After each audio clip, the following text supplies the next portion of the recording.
Hello everyone, कैसे हो आप सभी। तो कुकर में मैंने राजमा चढ़ा दी थी, रात को भिगोई थी राजमा। तो राजमा आई थिंक एक बार और बन जाएगी, इतनी रखी हुई है। और राजमा के साथ फिर पहले तो मेरे को था कि चलो मैं रोटी ही बनाऊंगी, क्योंकि आप लोगों ने बोला था कि निधि आप ना चावल ना रोज़ रोज़ बहुत ज़्यादा चावल खाते हो, आप ना थोड़ा चावल भी कम करो, क्योंकि चावल से भी मोटापा बढ़ता है। पर फिर राजमा के साथ तो देखिए चावल ही अच्छा लगता है। फिर मैंने सोचा चलो आज आज तो खाते हैं, फिर कल से देखेंगे। तो मैंने यहाँ पे ना राजमा बनाने के लिए जो टमाटर है उसको अच्छे से ना ग्राइंड कर दिया था मसाला। तो बहुत अच्छे से बन गई थी उससे, और उसके बाद कुकर में एक सीटी भी दे दी थी, और चावल तो मैं बहुत अच्छे से बनाने लगी हूँ। और ये देखो जी, राजमा बिल्कुल बढ़िया बन गई थी, क्योंकि छोंक लगाने के बाद 2-3 सीटी की बाद में दे दो ना तो मसाला अच्छे से ना मिक्स हो जाता है राजमा में। उसके बाद राजमा बहुत अच्छा बनता है। और विहान को भी मैंने यही खिलाया था। और ये पराठे आए थे, मम्मी ने भिजवाए थे पराठे, और इसमें से 2 पराठे विहान ने खा लिए थे, और सब्जी के साथ अच्छे से। तो विहान को पसंद आए थे, क्योंकि काफ़ी मुलायम पराठे थे। तो उसके बाद ये था मेरा खाना, और मेरे से थोड़ी सब्जी का लालच रहता ही है, थोड़ी ज़्यादा ऐड कर दी, क्योंकि राजमा मेरी फेवरेट है। फेवरेट इतनी भी नहीं रही अब, पहले बहुत ज़्यादा थी, बट अब मैं बोर हो गई हूँ वैसे, सच कहूँ तो राजमा खा खा के इतनी खा ली ना, मन भर गया। वैसे मेरे को जो मेरी फेवरेट, वैसे आलू मटर की सब्ज़ी मुझे अच्छी लगती है। आलू मटर में जैसे सोयाबीन, पनीर सब कुछ ऐड करके जो सब्ज़ी बनती है वो भी मुझे अच्छी लगती है।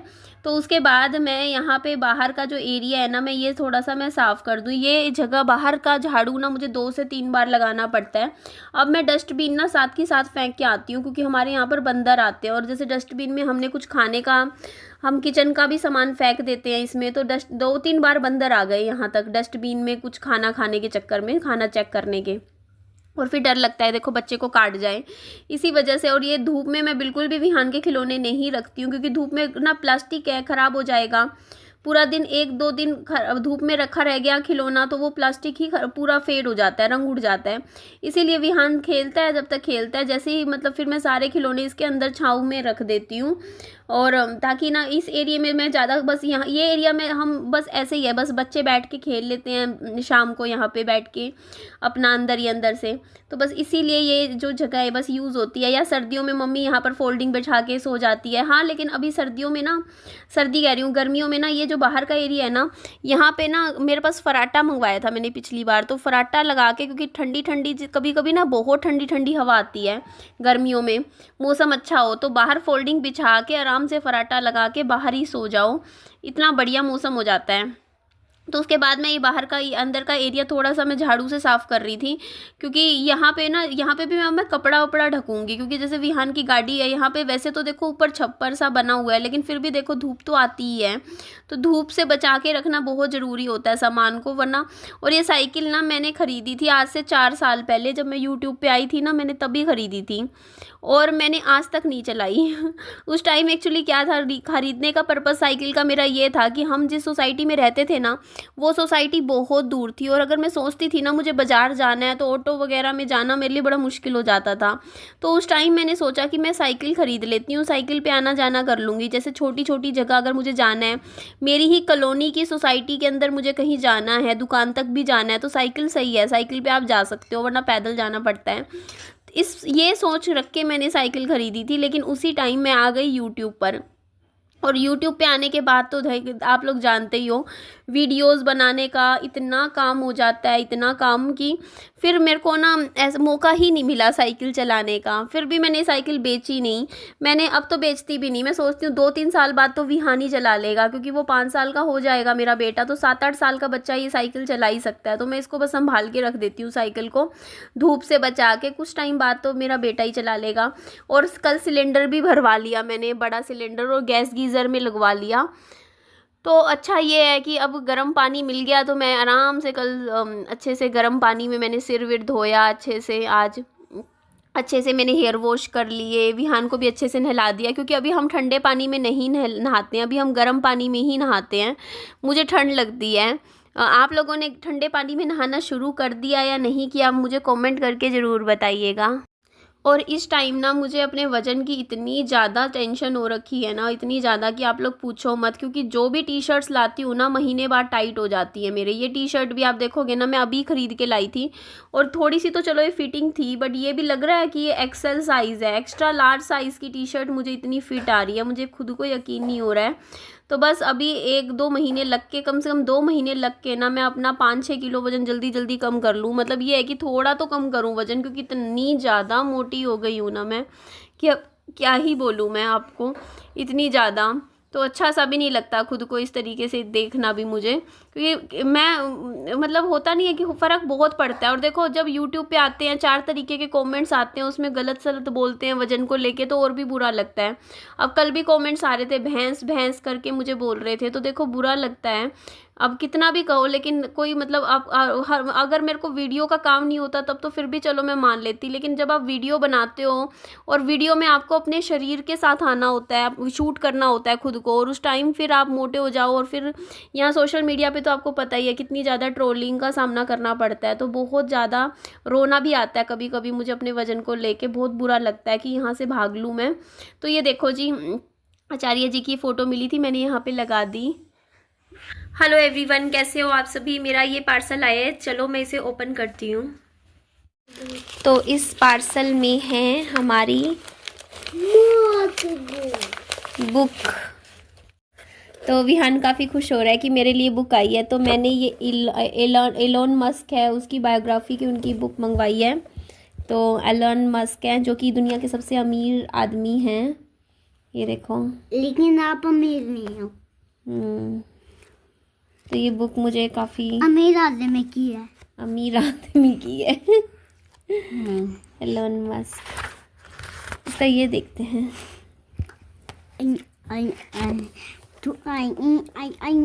वैसे मैंने इनकी बायोग्राफी यूट्यूब पे बहुत सारी देख रखी है, पढ़ रखी है, इनके बारे में मुझे ऑलरेडी बहुत कुछ पता है, फिर भी एक बुक पढ़ने का अपना एक अलग ही मज़ा होता है।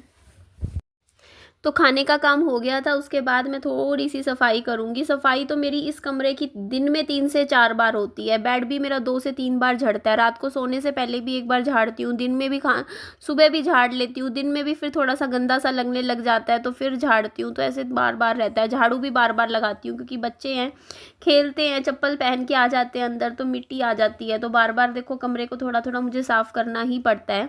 यही कमरा है मेन जिसमें मैं पूरा दिन रहती हूँ, पूरा दिन मेरा इसी कमरे में गुजरता है। अच्छा, एक बात और मैं आप लोगों को बोल रही थी कि मैं सोच रही हूँ कि मैं दिल्ली से किताबें लाने की सोच रही हूँ, क्योंकि मैंने ना काफ़ी यूट्यूब पे मेरे सामने एक्चुअली क्या है ना वीडियोज़ आई हैं। उन वीडियोज़ में ना ऐसे बता रहे हैं कि वहाँ पे 100-100 रुपये की बुक्स मिलती हैं, 100-100 रुपये की, 100 रुपीज़ की कोई सी बुक ले लो। तो जो बुक्स मैं अगर यहाँ पे मान लो 200 रुपये की ख़रीद रही हूँ या 250 रुपये की ख़रीद रही हूँ, वो बुक वहाँ पर 100 रुपये की मिल जाएगी। तो मैं सोच रही हूँ कि देखो मेरा आने जाने का किराया भी मैं हिसाब लगा रही हूँ कि मेरा कितना लग जाएगा, और मैं बच्चे के साथ जाऊँ तो मेरा फ़ायदा है दिल्ली से किताबें लाने का। कोई दिल्ली में रहता है तो मुझे आप लोग बताइएगा, या नुकसान है, क्योंकि मेरा 250, 500 और 500 के अलावा देखो मेट्रो वेट्रो का और मिला के 700 तक का तो मेरा ही किराया लग जाएगा, और विहान का भी हाफ तो लगेगा ही, हर जगह लगता है, फुल वहाँ पे भी लगेगा। तो करीबन करीबन मेरा 1200 रुपये तो सिर्फ़ और सिर्फ मेरा आना जाने का लग जाएगा, क्योंकि मैं अपने बेटे को तो कहीं नहीं छोड़ सकती, बेटे को तो साथ लेकर ही जाऊँगी। तो मेरा 1200 रुपये तक तो मेरा किराया ही लग जाएगा आने जाने का। तो फिर कम से कम मेरे को फिर 50 बुक्स ख़रीदनी पड़ेंगी, क्योंकि ताकि मेरे को फ़ायदा हो, मेरा टाइम भी जाएगा, पूरा दिन भी मेरा सफ़र में निकलेगा, परेशान भी होंगी मैं। तो उस वजह से अगर मेरे को बेनिफिट हो, वहाँ सच में किताबें सस्ती मिलती हैं दिल्ली में, आप लोग मुझे बताइए।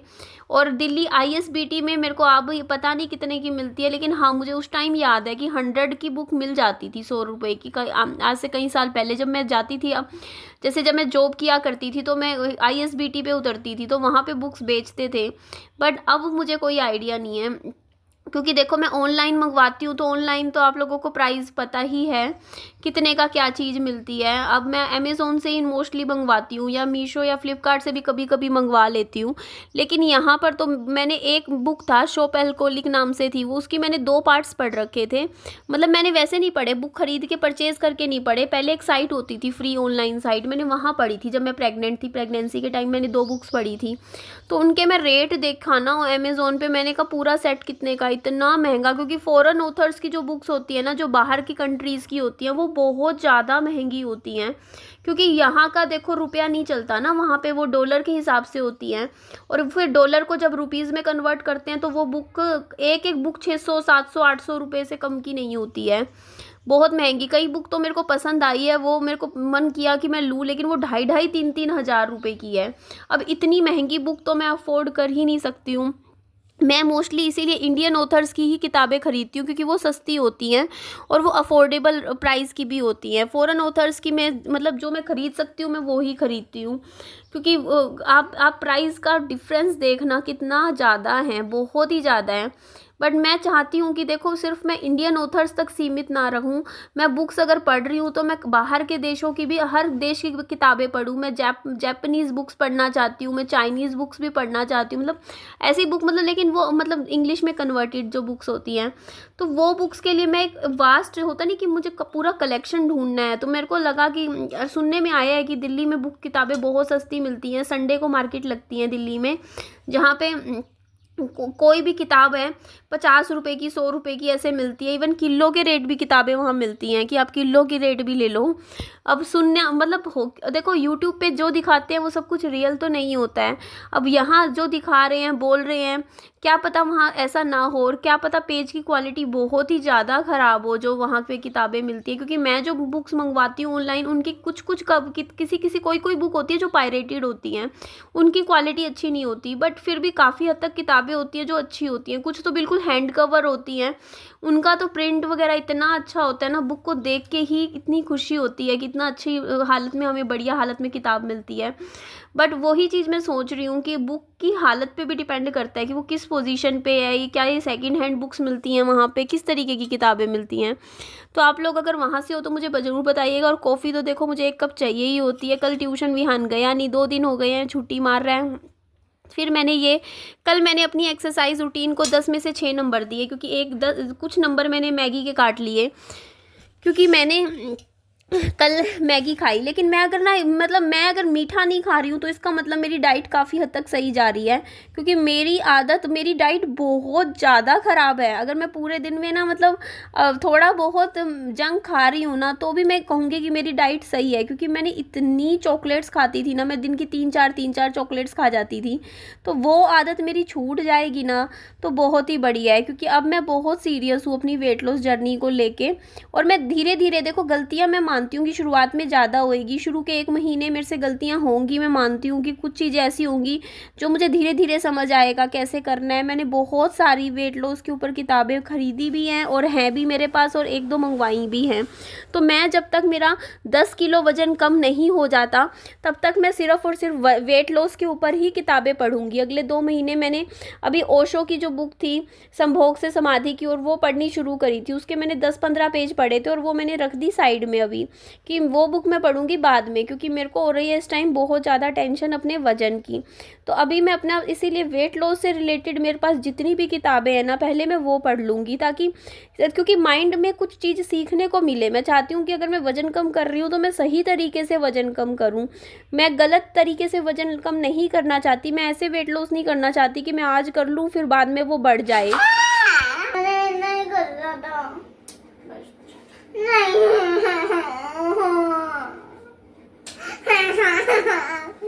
नहीं जाने देना था। कल आ जाएंगे सुबह दोबारा। बस बस बस। अपने दोस्तों के लिए रो रहा है ये, इसके दोस्त चले गए ना खेल के, ये अपने दोस्तों को मिस कर रहा है। कल सुबह फिर आ जाएंगे। नहीं करूँगा बात। किससे? अब मैंने नहीं भिगाया बेटा, उनकी मम्मी ने बुलाने आ गई थी, उनकी मम्मी आ गई थी बुलाने बेटा, उनकी मम्मी आ गई थी। बस बस बस, रो मत रो मत। वो रोते हैं जब जाते हैं तेरे से दूर होते हैं। तो तू क्यों रोता है? वो कभी रोते हैं? बस बस बस।